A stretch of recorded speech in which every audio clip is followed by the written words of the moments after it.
Alright, pal, welcome to your first fucking video on DNA shit, man. You know, like fucking genetics. Welcome to your first video on essential genetics. Today we'll be on about the structure of DNA. Right, alright. But what does DNA mean anyway? Why is it called that, bro? Well, it's just called DNA because it stands for deoxyribonucleic acid. And DNA, you know what it looks like, boy? Yeah, it's that. The double helix. It's like a twisted ladder. That's what a double helix is, bro. Oh yeah. Oh yeah.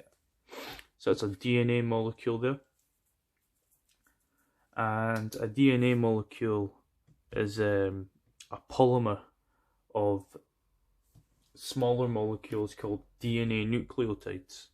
And what a polymer is, it's a big long molecule. It's a big long molecule that's made of smaller molecules called monomers. And these monomers are either very similar to each other or fucking identical, pal. So, and they like covalently bond together. The monomers of DNA are called DNA nucleotides. And we shall get on to what a DNA nucleotide looks like now.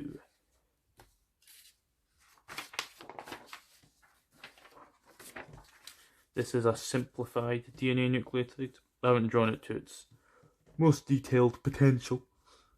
But there's 3 parts to it, if you can fucking read. There's the phosphate group. This here, that's an oxygen, a fucking tiny oxygen, because I've got to draw it in. This is deoxyribose, this is a sugar. Hence why it's called deoxyribonucleic acid. And this little square thing here is like an organic / nitrogenous base. They mean the same thing, it's just a different name. This sort of monomer is for DNA specifically, but DNA has a cousin called RNA, which is ribonucleic acid. They're both nucleic acids because they're both made of a phosphate group, a sugar, and a nitrogenous base. So yeah, we're talking about DNA today. So fuck ye. I said that the DNA nucleotides are very similar to each other. That's because they can vary in the base that they have. They can have one of 4 bases: adenine, thymine, cytosine, or guanine. This is cytosine, this is guanine. You can read it. And the nitrogenous bases can be split into 2 fucking groups. The purines and the pyrimidines. I don't know if I spelled that right. And the purines are the bases with 2 atom rings. The pyrimidines are the bases with 1 atom ring. So, also thymine.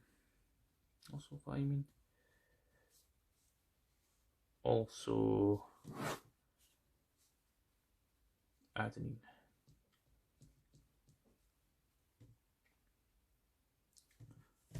And a little quick note on organic chemistry nomenclature, which you see in your screens here. Sometimes we just draw the shape of the molecule, and if in the corner of the shape, if there's no atom or atom group specified, then that's just a carbon atom. So right here, that's a carbon atom in this corner. That's another one.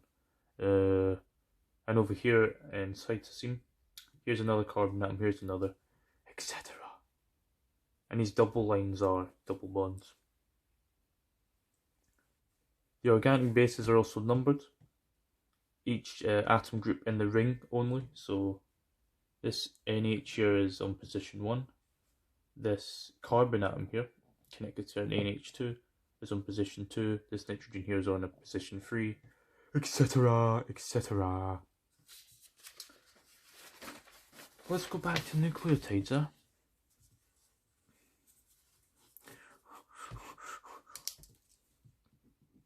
By the way, DNA nucleotides or also called,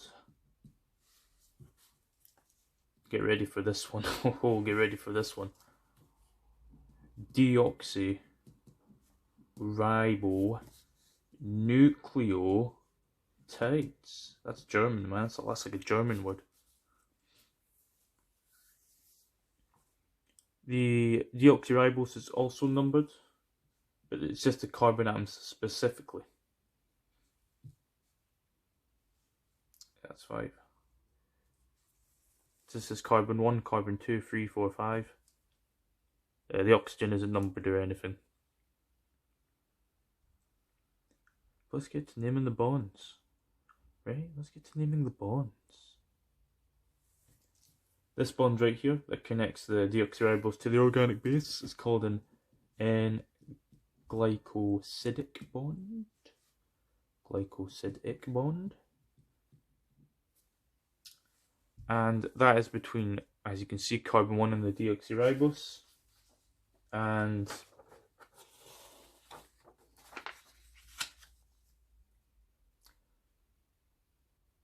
the nitrogen on position 9 on guanine, or the sorry, just a little cut there. Just had to double check my fucking notes there. Just had to remember the specifics. The N-Glycosidic bonds is between carbon 1 on the deoxyribose, or the nitrogen on position 9 on the purines. Or if it's a pyrimidine base, then it would be on the nitrogen on position 1 there. On position 1 there. Nice, that's that. That's that.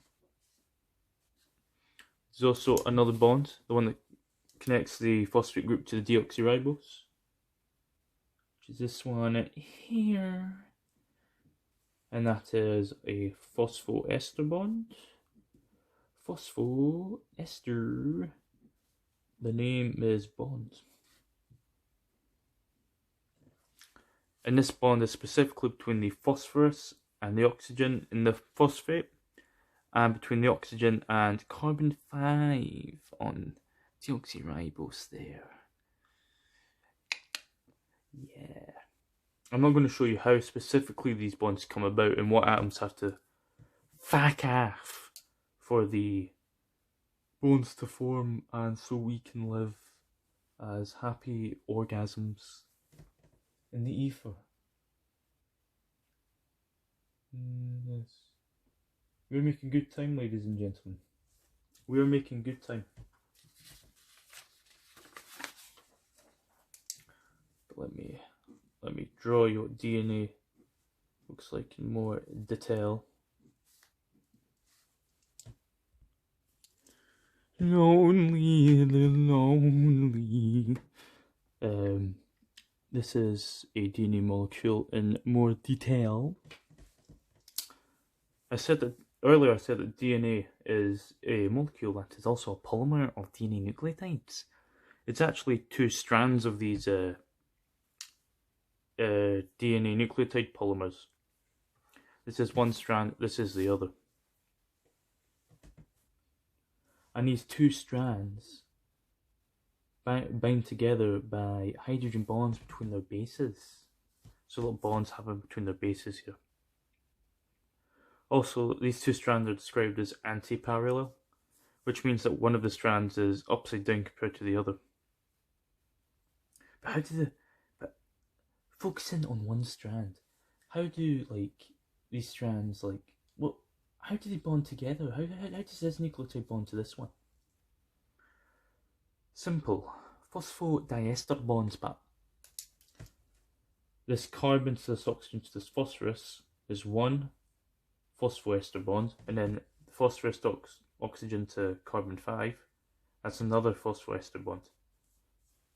This phosphodiester bond, just 2 phosphoester bonds, connects these 2 nucleotides together, and this is the bond that ties them together. I'm like a good teacher, man. So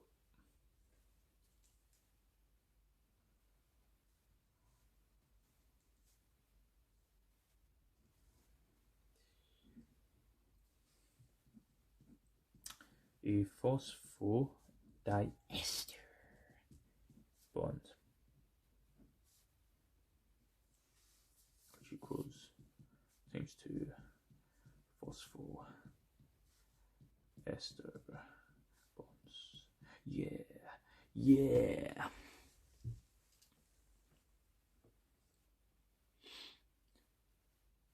You might also hear people going on about the directionality of DNA.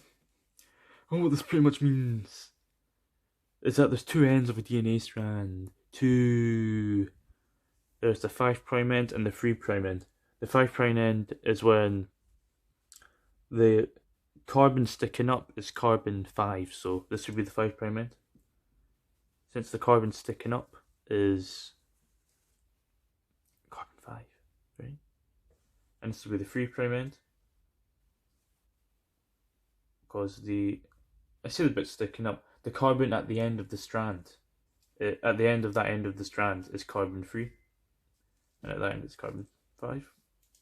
This is upside down, so this would be the 5' end for this strand and the 3' end for this strand. Oh my god.